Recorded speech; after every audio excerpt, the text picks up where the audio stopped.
This is road to the 1%. And no, it's not peanut butter.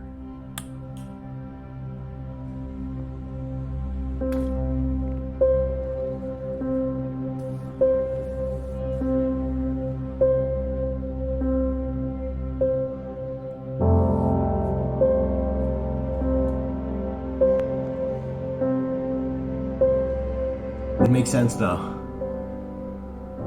The simple 6 rules of success. But isn't money equivalent to value?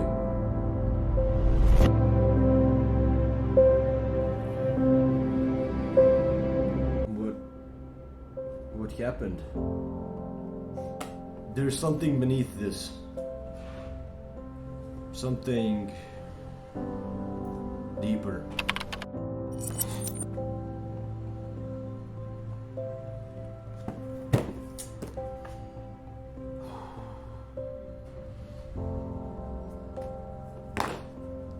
It must have been one of these, bro. What?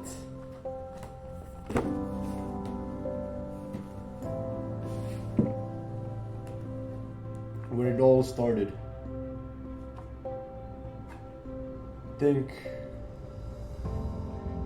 and grow rich. It's so simple yet so difficult.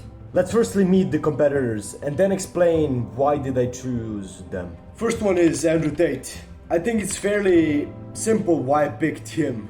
Then we go to Iman Gadzhi, who has actually become one of the most important people of my discovery. Then we go Hamza, the man who influenced my life probably the most. Luke Belmar with Tristan Tate. Both kind of going the healthy route of life and becoming the gurus that I mostly respect. And lastly, Sebastian Georgiou, one that you might question the most. Now you might ask, where are people like Bill Gates, Elon Musk, and all of these other people? Well, all of those people are billionaires, meaning that it's so much harder for us to reach their point than it is to reach the people that on my list. And maybe the second thing that I personally think is more important is time.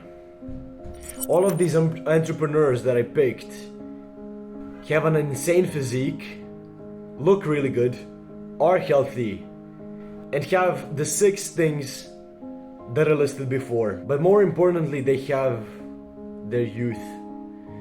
Most of these people are fairly young, meaning that the time they have left to influence this whole earth is a lot longer than Bill Gates, Jeff Bezos, and all of these other people have. And yes, those people do have more influence than any of these, probably together. But if I'm not going to lie to you, I would rather be like Andrew Tate or these people on the list than people like Bill Gates or Jeff Bezos, who, even if you do a little bit of research, you can find the things that you might not want to find. So now that we got our competitors, we can ask, what are the things they all have in common, and what is the most important thing that we can build? On here, I didn't put a key thing, which is network. And all of these guys have this in common, their network. Everybody is connected worldwide, and through it, you can obtain all of it. Every single little thing on this list you can obtain through network. But also, all of these will obtain you a good network. So now that we understand that our network is probably the most important, we can ask ourselves, how can we develop it? Let's firstly do one of Luke Belmar's favorite exercises, which is actually understanding where the word comes from. So we can split network into net and work. Net meaning connection, and work in this case meaning building. So network basically means building connections. The history of this word is actually really interesting. It was created in the 1500s, where it literally meant like an arrangement of wires, rivers, or places, basically, like a construction.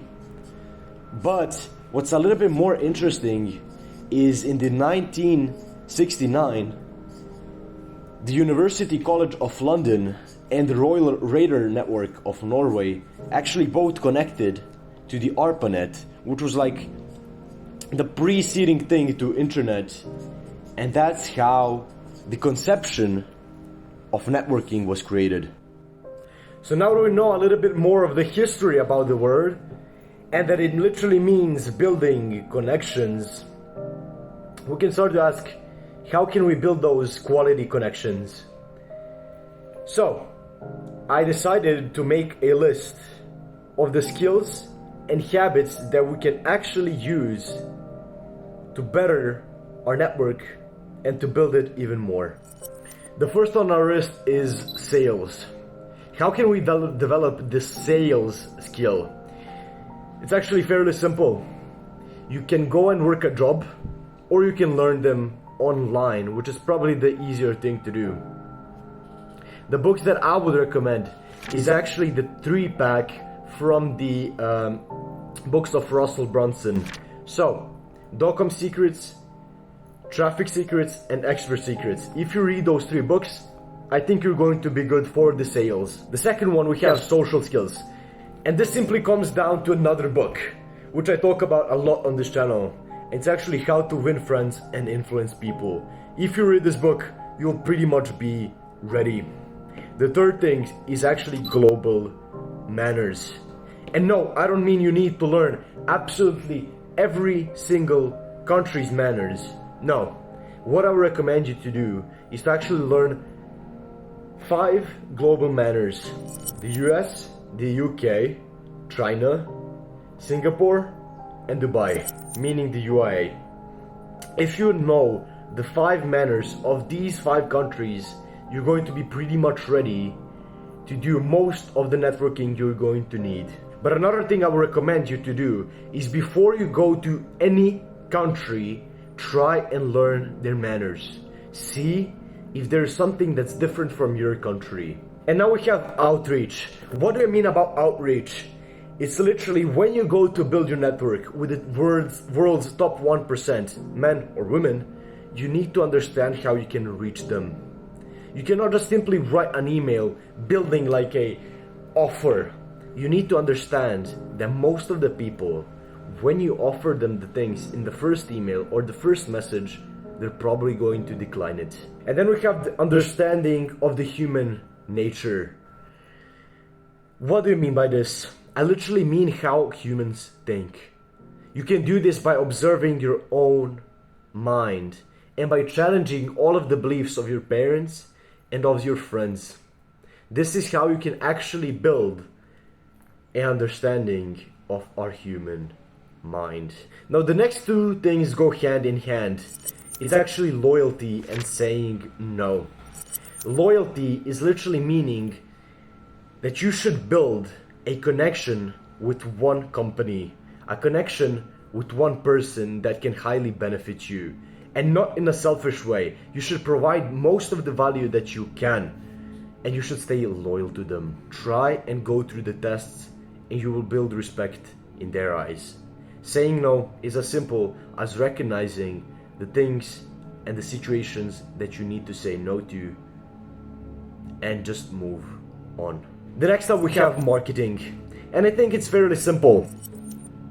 Just go and learn how to market your skills and also some of the products, because we can use this to help the people of our network. We have a thing that I'm doing right now, which is building an audience. It's fairly simple.